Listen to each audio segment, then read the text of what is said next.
కార్తీక పురాణం 25వ రోజు పారాయణం. జలంధ్రుడి సంహారం. తులసి విశిష్టత.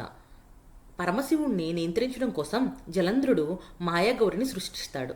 ఆమెను రథంపై బంధించి బాధిస్తున్నట్టుగా శివుడికి చూపుతాడు. ఆ దృశ్యం చూడగానే శివుడు అచేతనుడైపోతాడు. అదే అదునుగా భావించిన జలంధ్రుడు శివుడిపై విరుచుకుపట్టడానికి సిద్ధమవుతాడు. అదే సమయంలో బ్రహ్మదేవుడు జరుగుతుందంతా రాక్షసమాయ అని గ్రహించమని శివుడికి మాత్రమే వినిపించేలా చెప్పి చైతన్యవంతుణ్ణి చేస్తాడు. దాంతో శివుడు ఒక్కసారిగా ప్రళయకాల స్వరూపుడిగా మారిపోతాడు. మహోగ్రమైన ఆ రూపాన్ని చూడలేక అసురులంతా తలో దిక్కుకు పారిపోవడం మొదలు పెడతారు.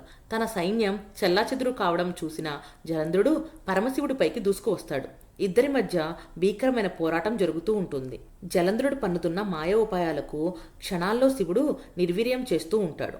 శివుడికి సహకరించబోయిన నందీశ్వరుడు జలంధ్రుడి దాటికి తట్టుకోలేకపోతారు. అది చూసిన శివుడు ఇక ఆలస్యం చేయడం అర్థం లేదని భావించి సుదర్శన చక్రం వదులుతాడు. సుదర్శన చక్రం జలంధ్రుడి శిరస్సును ఖండించి వేస్తుంది. ఆయన శరీరంలోని తేజస్సు శివుడిలో కలిసిపోతుంది. దానవులంతా అక్కడి నుంచి పారిపోగా దేవతలంతా స్వామిని కీర్తిస్తారు. ఆ తర్వాత వాళ్ళు విష్ణుమూర్తిని గురించిన ఆలోచన చేస్తారు. జరిగింది తెలుసుకొని బృంద దగ్గరికి వెళ్తారు. అగ్నిలోకి దూకి ఆమె ఆత్మత్యాగం చేసుకున్న ప్రదేశం ఆ పక్కనే ఆవేదన నిండిన మనసుతో ఉన్న విష్ణుమూర్తిని చూస్తారు. అప్పుడు అందరూ కలిసి మహామాయను కొలుస్తారు. దేవతలంతా ప్రార్థించడంతో మహామాయ ప్రత్యక్షమవుతుంది. తన అంశావతారాలైన లక్ష్మీదేవి, పార్వతీదేవి, సరస్వతిని ప్రార్థించమని సెలవిస్తుంది. దేవతలంతా ఆ త్రిమాతలను సేవిస్తారు. అప్పుడు ఆ ముగ్గురు ప్రత్యక్షమై వికలమైన మనస్సుతో విష్ణుమూర్తి పడిపోయిన ప్రదేశంలో చల్లమని చెప్పి కొన్ని బీజాలను ఇచ్చారు. దేవతలు ఆ బీజాలను అక్కడ చల్లుతారు. ఆ బీజాల నుంచి తులసి, మాలతి, ఉసిరిక పుట్టుకు వస్తాయి. అప్పుడు ఈ లోకంలోకి వచ్చిన విష్ణుమూర్తి ముందుగా తులసిని చూసి మురిసిపోయాడట. అలా స్వామికి తులసి ప్రీతికరమైపోయింది అని పృథు చక్రవర్తితో నారదుడు చెబుతాడు.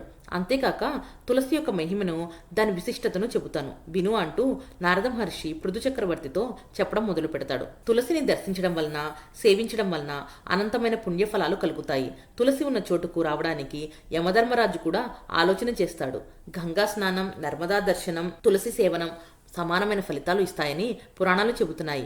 ఎవరి ఇంట అయితే తులసి కోట ఉంటుందో వారి పాపాలు పటాపంచలవుతాయి. పుణ్య నదులు, దేవతలు తులసి దళాలను ఆశ్రయించి ఉంటాయి. అందువలన తులసిని పూజించడం వలన వాళ్ళందరినీ పూజించిన ఫలితం లభిస్తుంది. కార్తీక మాసంలో ఎవరైతే తులసితో శ్రీ మహావిష్ణువును పూజిస్తారో వాళ్ళంతా కూడా విష్ణులోకానికి చేరుకుంటారు. ఇక కార్తీకంలో దేవతలు, మహర్షులు ఉసిరికాయలను ఆశ్రయించి ఉంటారు. అందువలన ఈ మాసంలో ఉసిరికాయ విష్ణు పూజలో ప్రధానమైన పాత్రను పోషిస్తుంది. కార్తీక మాసంలో ఎవరైతే ఉసిరి చెట్టు కింద భోజనం చేస్తారో వాళ్ల పాపాలు ధ్వంసమవుతాయి. ఎవరైతే ఈ మాసంలో ఉసిరికాయను కోస్తారో వాళ్ళు నరకంలో నానా శిక్షలు అనుభవిస్తారు. ఈ మాసంలో ఉసిరి చెట్టును పూజించడం వల్ల ప్రత్యక్ష నారాయణుని సేవించిన ఫలితం లభిస్తుంది. ఇలా కార్తీకంలో ఉసిరిక విష్ణు పూజలో విశిష్టమైన స్థానాన్ని సంతరించుకొని కనిపిస్తుంది అంటూ పృథు చక్రవర్తితో నారద మహర్షి చెబుతాడు. కార్తీక పురాణం 25వ రోజు పారాయణం సమాప్తం. ఓం నమః శివాయ. హర హర మహాదేవ శంభో శంకర.